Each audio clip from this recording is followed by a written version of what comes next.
औज़ु बिल्लाहि मिनश्शैतानिर्रजीम बिस्मिल्लाहिर्रहमानिर्रहीम अस्सलामु अलैकुम।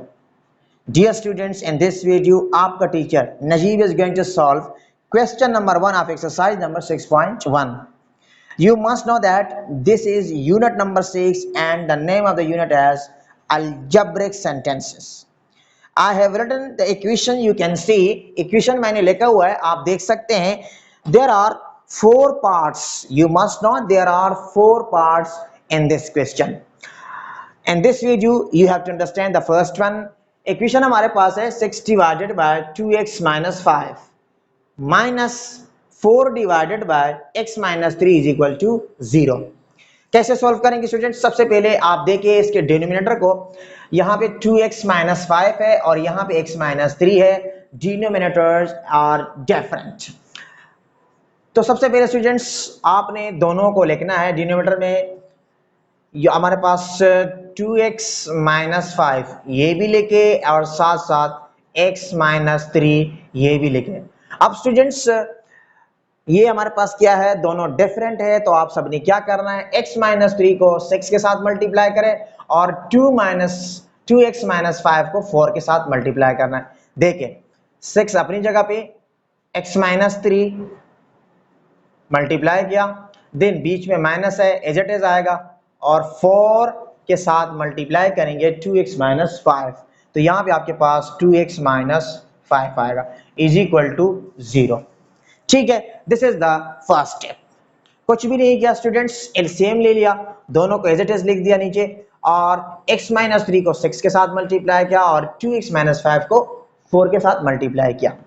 अच्छा, इसके बाद स्टूडेंट्स आपने 6 को x माइनस 3 के साथ फर्स्ट ऑफ ऑल मल्टीप्लाई करना है. तो ये आपके पास हो जाएगा 6x माइनस 6 3 18, देन माइनस अपनी जगह पे 4 को 2x माइनस 5 के साथ मल्टीप्लाई करना है. तो ये हो जाएगा 4 2 8. ये हमारे पास 8x and minus is it is आएगा और 4 5 20 डिवाइडेड बाय. अच्छा स्टूडेंट्स ये यहाँ पे डिवाइड में है, अगर देखा जाए तो 2x minus 5 x minus 3 divide में इक्वल के उस तरफ 0 के साथ मल्टीप्लाई में. तो यहाँ पे is equal to 0 multiply by यहाँ पे 2x माइनस 5 x माइनस 3. ठीक है, ये इसके साथ मल्टीप्लाई में आएगा तो ये आपके पास 0 बन जाएगा. इसको सॉल्व करते हैं. ये आपके पास 6x माइनस 18 इज माइनस, अब ये माइनस यहाँ पे एंटर होगा, 8x के आगे प्लस है, minus plus minus 8x, then minus minus plus, यहाँ पे आपके पास 20 इज इक्वल टू 0. ठीक है स्टूडेंट्स.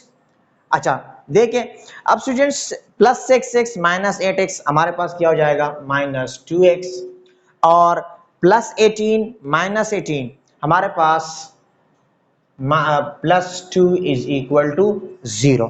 ठीक है, माइनस प्लस माइनस 20 से 18 माइनस किया हमने तो हमारे पास प्लस 18 आएगा, 2 आएगा क्योंकि बड़े हिस्से के साथ प्लस है. यहाँ पे students we have to find the value of x. तो minus 2x as it is लेके ये प्लस 2 है, इक्वल के उस तरफ क्या हो जाएगा, minus 2x is equal to, ये माइनस 2x के साथ मल्टीप्लाई में है, नीचे यहाँ पे डिवाइड में, तो 2 2 के साथ cancel, it means that x is equal to 1. So this is the answer of your question. अब स्टूडेंट्स मैं वेरीफाई करना चाहता हूं कि आया हमारा जो आंसर आया है क्या ये सही है या गलत है. This is the answer of your question but I want to verify this.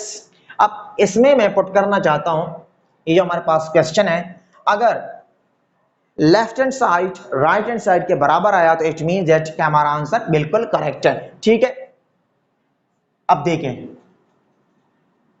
I need your concentration. Students 6 अपनी जगह पे आएगा डिवाइडेड बाय 2, x की जगह 1 पुट करते हैं, माइनस 5 माइनस 4 अपनी जगह पे, x की जगह 1 माइनस 3 इज इक्वल टू 0. अब ये साइड 0 के बराबर आना चाहिए तब जाके हमारा आंसर क्या होगा, करेक्ट होगा. तो स्टूडेंट्स 6 अपनी जगह पे, यहाँ पे 2 1 2 माइनस 5 माइनस 4, नीचे आपके पास माइनस 2 इज इक्वल टू 0. अब नेक्स्ट स्टेप देखें तो यहाँ पे स्टूडेंट्स आपके पास 6 डिवाइडेड बाय माइनस 3, यहाँ पे माइनस ये माइनस माइनस आपके पास क्या हो जाएगा प्लस, यहाँ 2 1 जा 2 2 2 जा 4, यहाँ पे 2 इज इक्वल टू 0। ठीक है, नेक्स्ट स्टेप में आप देखें तो नेक्स्ट स्टेप में हमारे पास 3 1 जा 3 3 2 जा 6, तो आपके पास -2 + 2 is equal to 0, 0 is equal to 0। हमने वेरीफाई कर दिया, आपने लिखना है वेरीफाइड। ठीक है, इट मीन्स दैट हमारा आंसर 100% करेक्ट है।